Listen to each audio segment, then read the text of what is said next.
Chapter 8. The Wandwood Ford. The hamlet had not been burned. That made it worse in a way Bram was not ready for. Smoke still rose from chimneys. Chickens scratched under a cart. A woman swept mud from her own threshold with movements too careful to be ordinary. No bodies in the road. No roofs caved in. No screaming. The place looked alive. Until the squad came close enough to see the notices nailed to every third door. By stewardship order of Commander Valeth Sarn, the first one read. Bram sounded the name out in his head and disliked it, before knowing why. The notice beneath was written in Vonmark as well as Elfastic script. The letters neat and patient. Firewood allocation reduced until immature local use is assessed. Unsupervised felling forbidden. All stormwood, blue-grain pine, and prayer-suitable saplings reserved for realm stewardship. Beneath the words sat a little painted seal. A white hand over a green branch. Not a fist. Not a blade. A hand placed gently enough to look kind if a person did not live under it. Someone had tried to scratch the seal away with a nail or knife tip. The marks were shallow. Whoever had done it had stopped before the wood underneath showed clean. Bram understood that too. Defiance was easier when someone did not plan to come back and count the scratches. Dane stood beside Bram with his splinted wrist tucked inside his coat. They took over the woodpile? Joran's face had gone tight. They took over heat. An old man watched them from a doorway. He did not step outside until Alira lowered her sword point toward the mud. Vanmark? Orin was not with the patrol. Var answered. Yes, Vanmark. The old man's eyes moved over Marith, Alira, the Vandmark green on both of them. The shape of their ears. Fear did the work. Before sense could, Alira did not flinch. That made Bram angrier than if she had. They left yesterday. Said they would return after cataloging the upper grove. How many? 15, maybe 20. One officer who spoke like a schoolmaster. One priest with white gloves. They did not strike anyone who bowed fast enough. Merciful of them. The old man heard. They said that too. No one answered. He led them, without being asked, to the common room where the hamlet had once held winter meals and arguments large enough to need witnesses. The tables were still there. So were the benches. The old smoke stains on the beams, the children's height marks cut into the door frame. But the walls had been covered with neat realm papers weighted flat by little brass pins. Approved households, corrected work assignments, wood use maturity assessments. The last paper had columns for names, ages, race, occupation, compliance, and expected improvement. Beside one human family's name, someone had written impulsive but responsive to structure. Beside an elderly couple, unlikely to improve, reduced tool access. Beside the hamlet headwoman, prideful speech, useful memory. Bram read the words twice. His anger refused to believe language could stand upright while doing that. They wrote us like livestock with opinions. Alira's gaze moved over the papers one at a time. Her face did not change. That was how Bram knew each line struck. Chell took one sheet down and read it. Jaw tightening. This is administrative occupation doctrine. Dane stared at him. You have a name for that? Vandmark has versions too. The room went colder. He looked up, color rising but voice steady. Not like this. That is comforting. No, it isn't. That stopped the next joke before it formed. Joran touched the height marks by the doorframe. The newest was barely waist high on Bram. Someone had scratched a child's name beside it. Then someone else had crossed the name out with a single clean line and written, Household 3, Minor Dependent. Jorn's hand curled. Can we take these?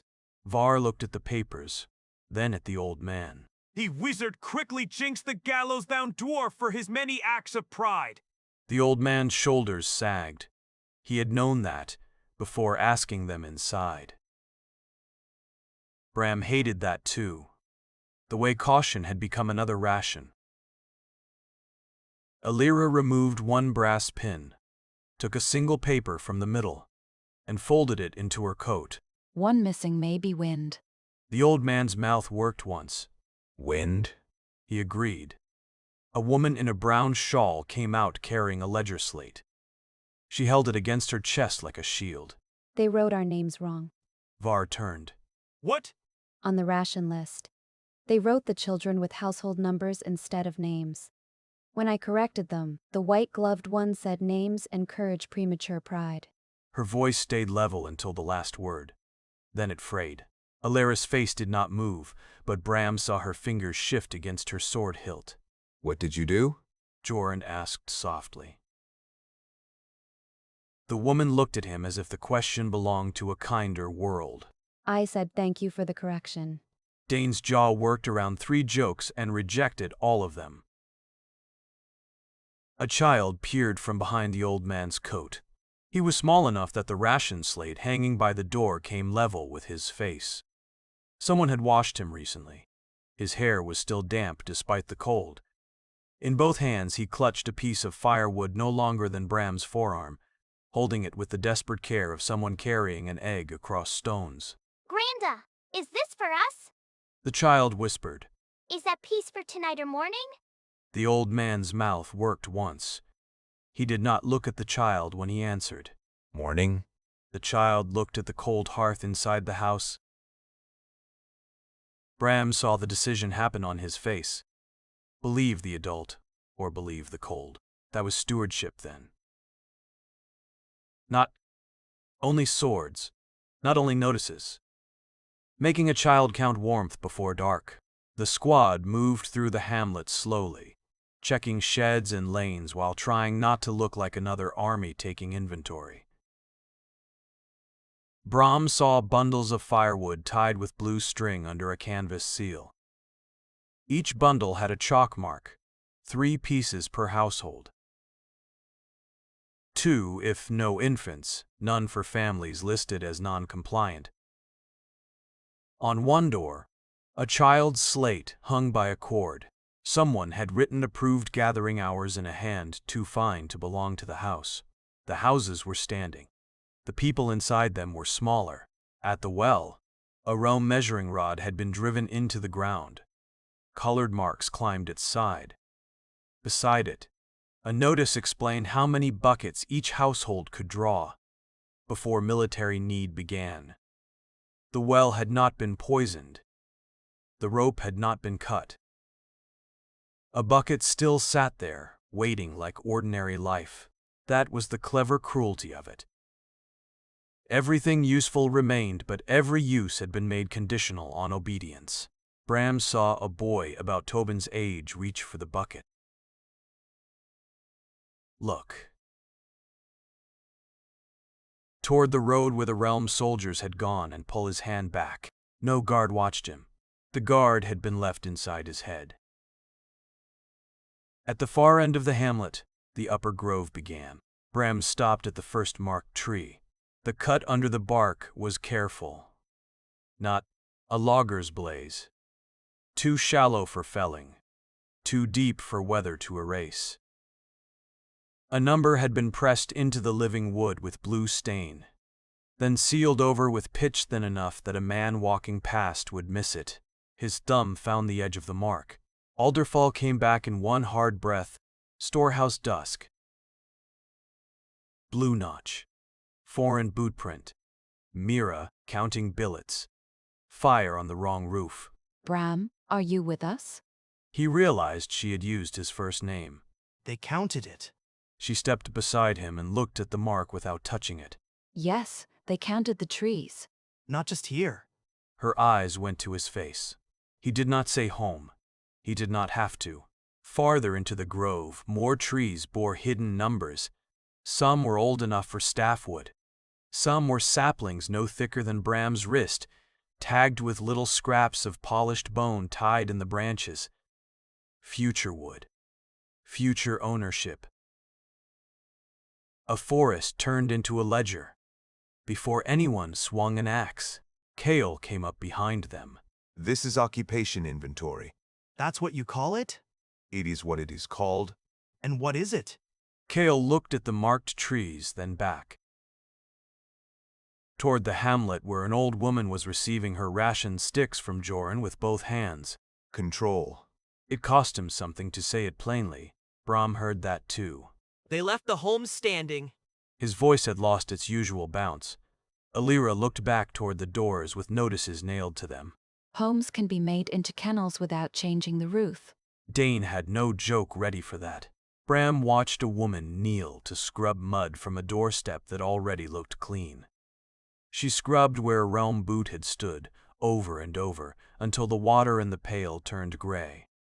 No one ordered her to. No one had to. The order had been left behind in her hands. Alira moved deeper into the grove. Bram followed. At the center stood a white-barked tree, not stormwood. Not useful for staves as far as Bram could tell. Someone had tied a strip of blue cloth around it anyway. A notice hung from the trunk. Local naming rights suspended pending review. Alira stopped. Her face became unreadable. Bram looked from the notice to her hand on the sword hilt. Not tight. Too still. You know this kind of tree? Not this tree. That was all. The blue cloth moved in the wet wind. Bram wanted to tear it down. The want came hot and simple, which meant it was probably stupid. Tearing one strip would not free the hamlet. It would tell the returning patrol exactly where anger had stood. It might cost the old man firewood. The doy his morning stick. He hated that the realm had made even anger require arithmetic. Alira stepped closer to the white bark and touched nothing. Where I was born, She said, so quietly he almost missed it. children spoke names here before they were written, so the tree knew them first. Bram looked at the notice again. Local naming rights suspended pending review. The words had seemed cold before. Now they seemed obscene. They review names? They review belonging. Her hand left the sword hilt. That frightened him more than if she had drawn it. Vera called from the road. We move! Forward before dark! The squad gathered itself reluctantly.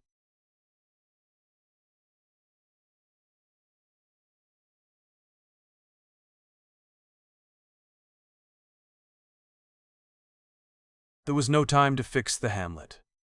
No time to cut every blue string and dare the realm to come back. Joran left 3 extra bundles behind a goat shed and pretended not to. Dane gave his own ration biscuit to a child and then complained loudly that children were terrible investments. Bram stayed 1 breath longer at the first stormwood mark. He took out his knife and shaved the pitch from the edge of the number. Blue had soaked deeper than paint should. Alder, move! Bram tucked the shaving into his belt pouch and turned.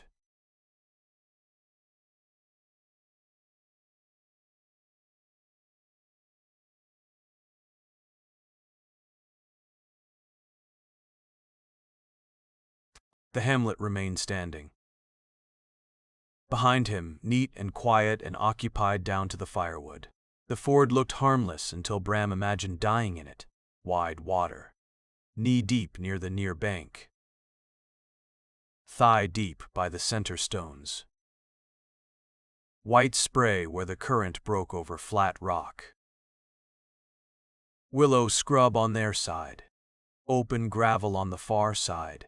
Then a line of dark pines where anyone with a bow, wand, or patience could wait. The road crossed for carts, not for soldiers. Bram hated it immediately. You hate it.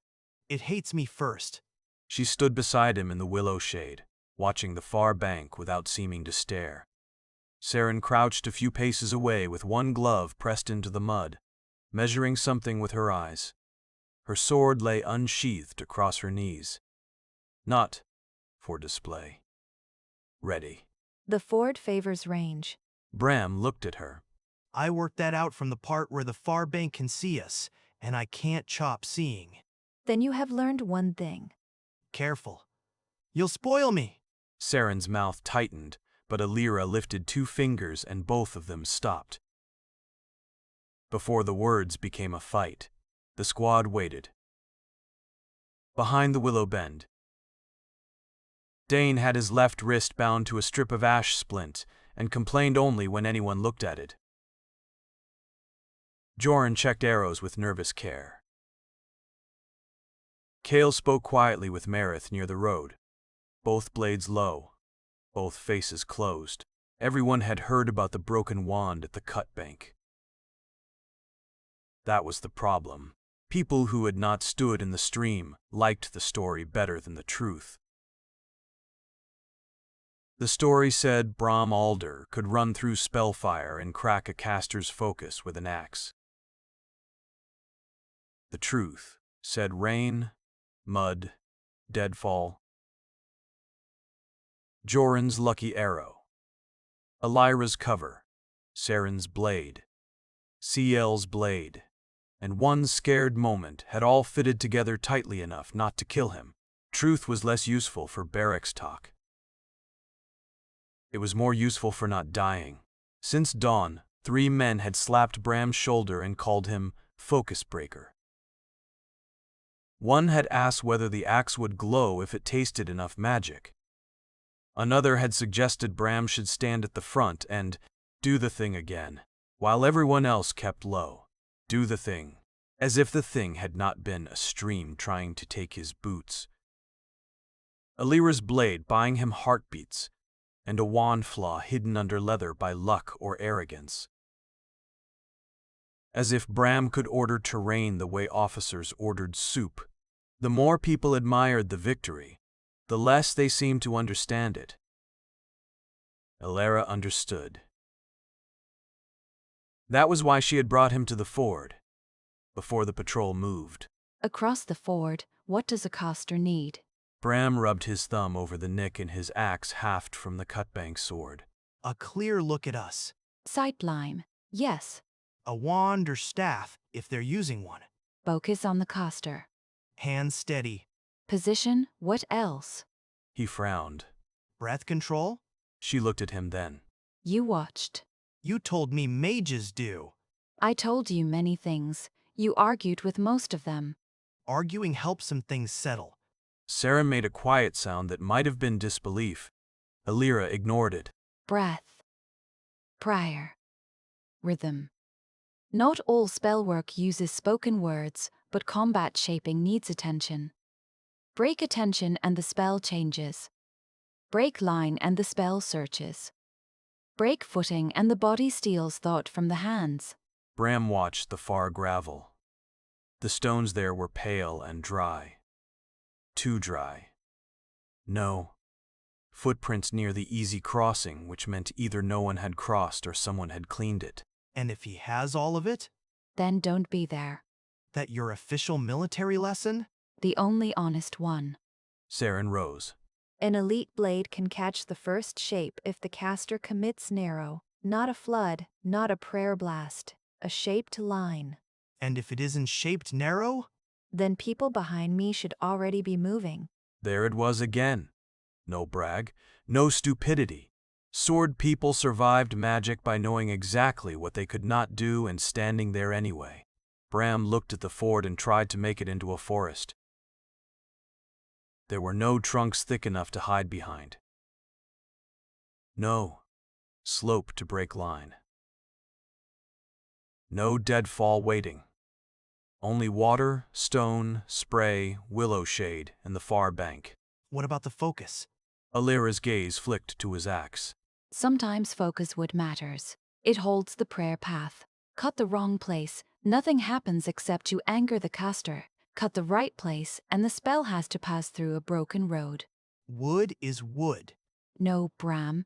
Bram bristled. Alera's voice softened by the width of one breath. Not an insult, a warning. Mana wood is carved, treated, prayed over, used until it remembers the hand. It will not split like firewood every time you want it to. But it has grain. Yes, Knots? sometimes hidden, Stress? always under stress. That was something his hands understood. He knelt and scooped mud from the bank, smoothing it across a flat stone. With the back of his knife he drew the ford. Not as the map had shown it, but as his eyes did, water speed, stones, spray, willow cover, far bank, pines. Alera watched without interrupting. She made him draw it twice. The first time, he drew the things that could hide him. Wrong map. He stared at it. It's the ford. It is your hope. That annoyed him enough to help. He scraped the mud flat and drew it again. This time marking where the caster could see, where an archer could wait, where the water forced a man to slow, where the willow shade ended too soon. The second map looked crueler. This map is better. Worse? That is often the same thing. Saren did interrupt. If you cross there, the caster has you for 12 steps. 11 if I don't slip. You will slip. Then 12. Alder, listen. He looked up. Saren's face was hard but not mocking.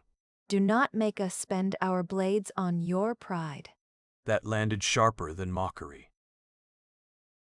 Before he could answer, Alera stepped closer to the mud map and touched the spray line with 2 fingers. Ear. If the current throws enough water, sight breaks for a breath. Not enough for cover, but enough for a blink. Saren can buy another if the spell is narrow. I can take the bowman if he shows himself. You don't go out of bravery. You go if the field gives you a door. Bram stared at the line her fingers left in the mud. A door. Not a road. Not glory.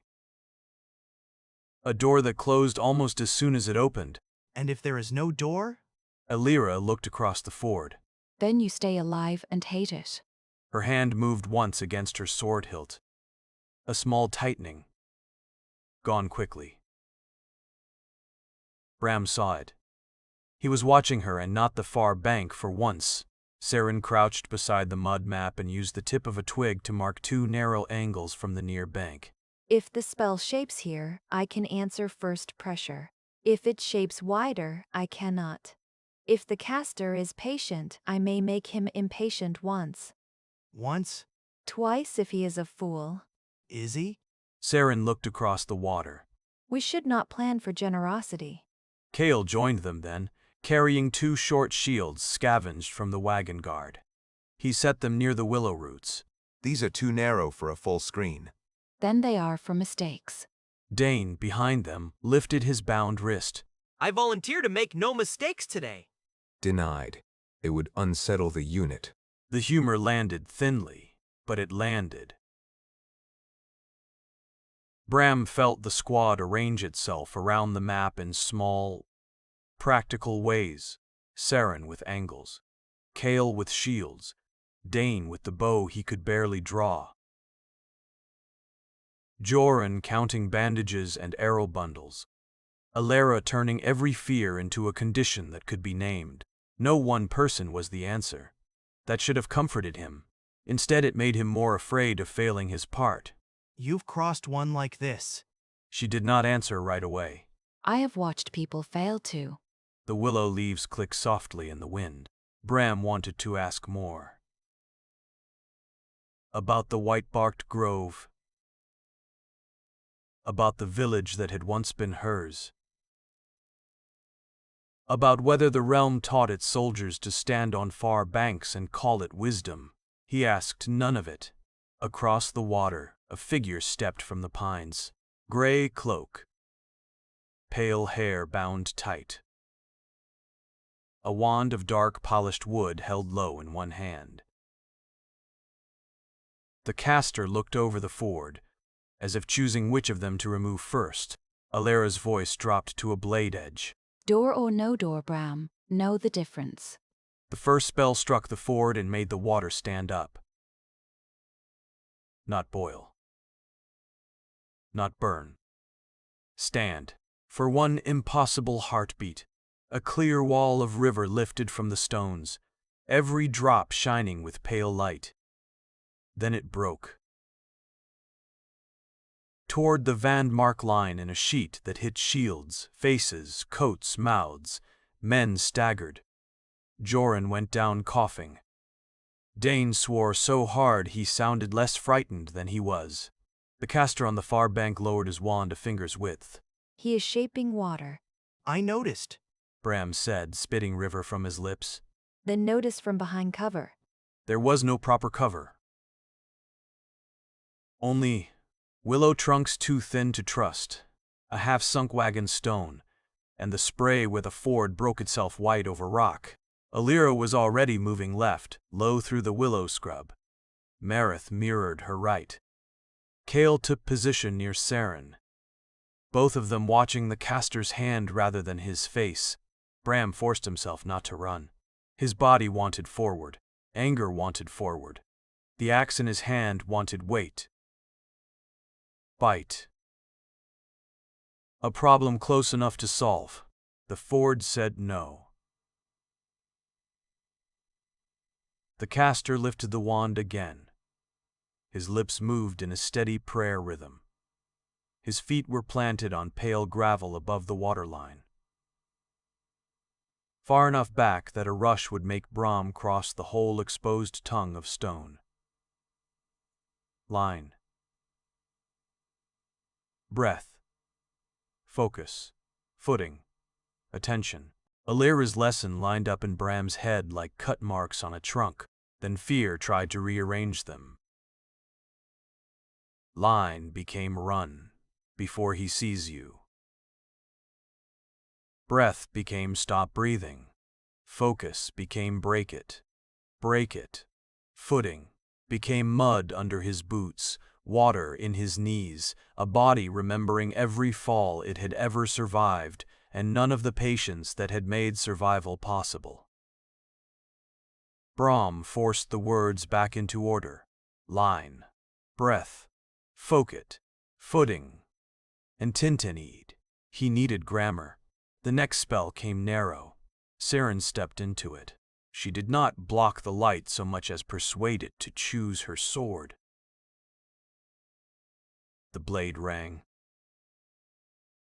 Her boots dug furrows in the mud.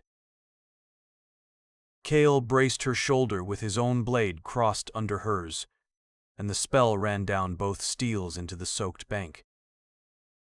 Steam breezed around their feet. Move. Not to Bram. To everyone. The squad shifted. Joran dragged 2 wounded men toward the wagon stone.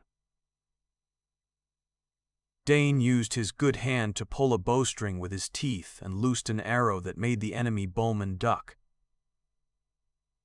Marith darted forward, blade flashing once in willow shade, forcing another archer to lose the shot. A door. Bram ran. He went for the spray line, not the caster. The caster was too far.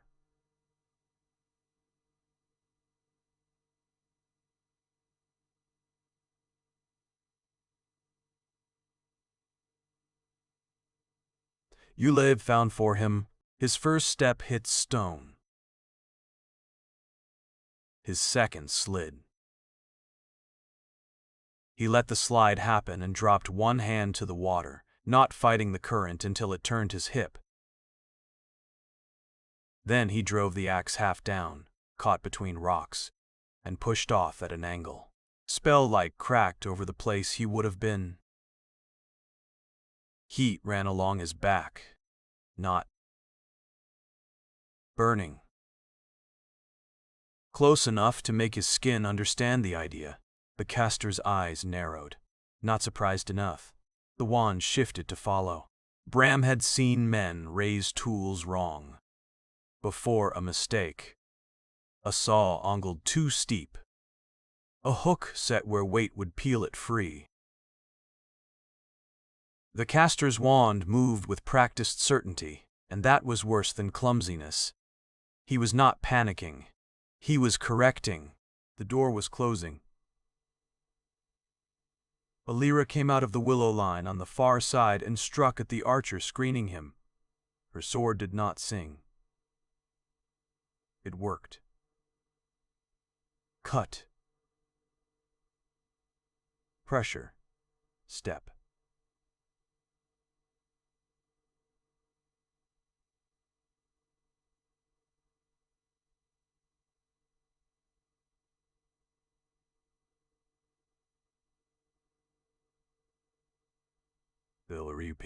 Saren shouted something. Behind him. Bram did not hear the words. He saw the result. A blue line bent toward her blade instead of his ribs. The Ford punched his knees. He stumbled into thigh-deep water. Cold seized him hard enough to steal breath. The caster's prayer steadied. Wand rising. Focus dark with rain. Bram saw the carved lines along it. Not decorative, not random. They ran with the grain and against it in places that made his hands itch. He could not reach the man. He might reach the focus if the man reached with it first. That was a stupid hope. It was also the only one nearby. Bram stopped moving forward. The caster's mouth changed shape. Prayer tightening. His wand arm extended for the clean line. Bram swung the axe low into the water. Not at him. At the Ford. The blade struck the edge of a submerged stone and bit. Bram wrenched sideways with everything his shoulders had learned hauling stuck timber. Stone shifted. Not far. Enough.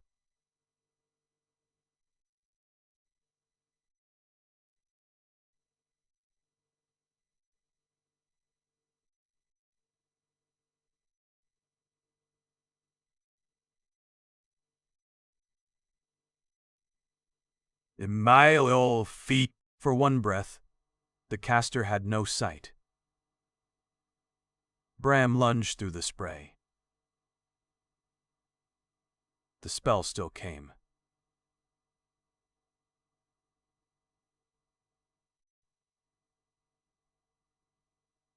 The tried his left side like a thrown door. Pain opened from hip to ribs. He did not know if he shouted. He lost the shape of the world.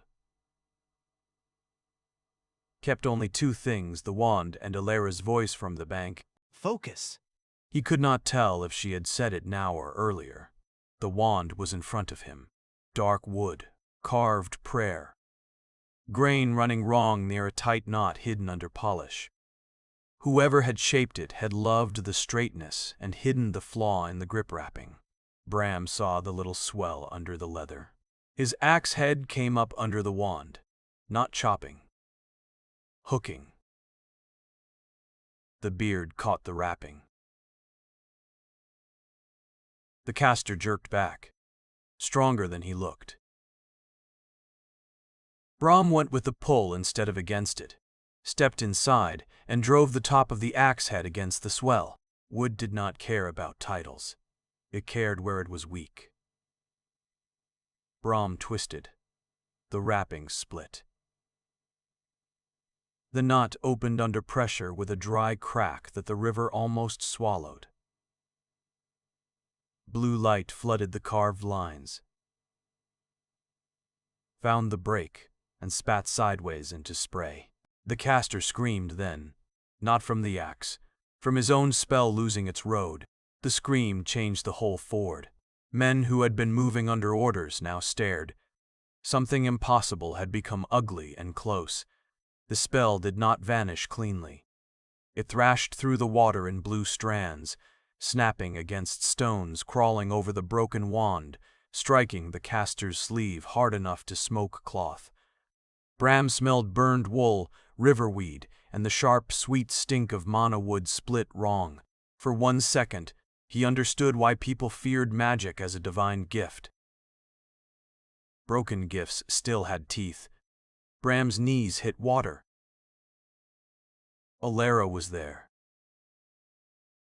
Before the caster could draw a knife, her sword point found the gap under his jaw. Hands open. The caster's fingers spread. The broken wand smoked between them. On the near bank, Saren dropped to one knee.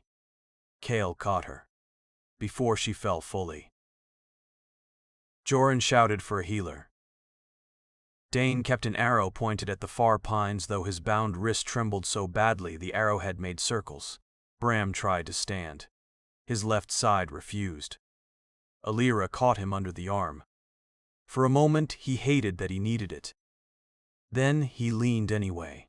The ford did not become quiet after victory. That was another lie songs told. Water kept dragging at boots.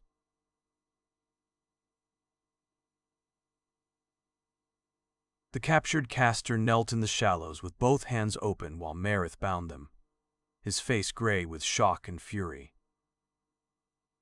One Vondmark archer sat on the bank staring at a burn across his forearm, as if wondering when it had become part of him.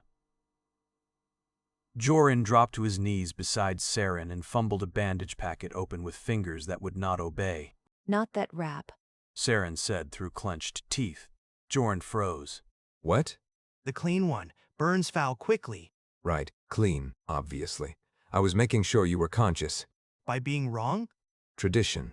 Kale held Saren's shoulder while Joran worked. His face had the polished blankness Bram was beginning to understand as panic wearing a noble coat. Dane's arrow finally lowered. He looked at the broken wand smoking in the water. Then at Bram's axe. Then at the captured caster. Do we cheer? No one did.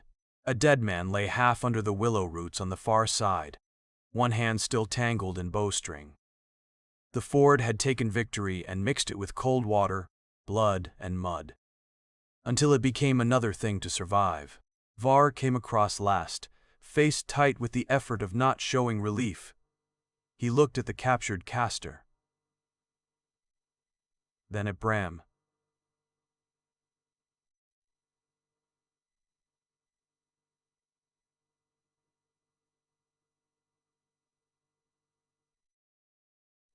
Report will say focus disrupted.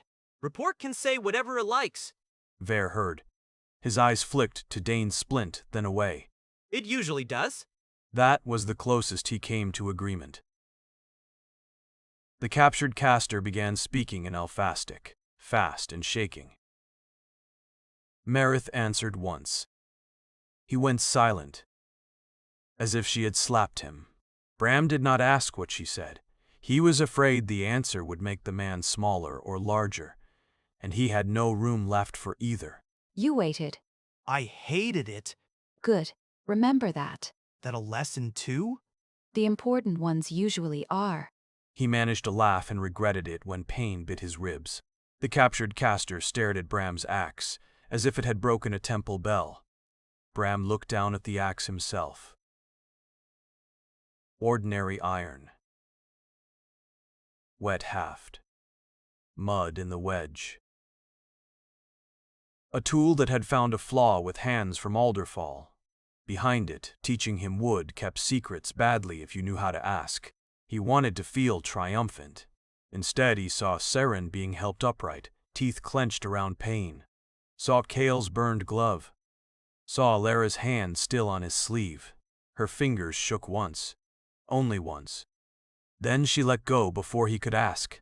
Don't mistake this, she said, voice quiet enough for him alone. You beat a condition, not magic. Bram looked across the ford where the spray was already settling, where the far bank looked open and hungry again. I know.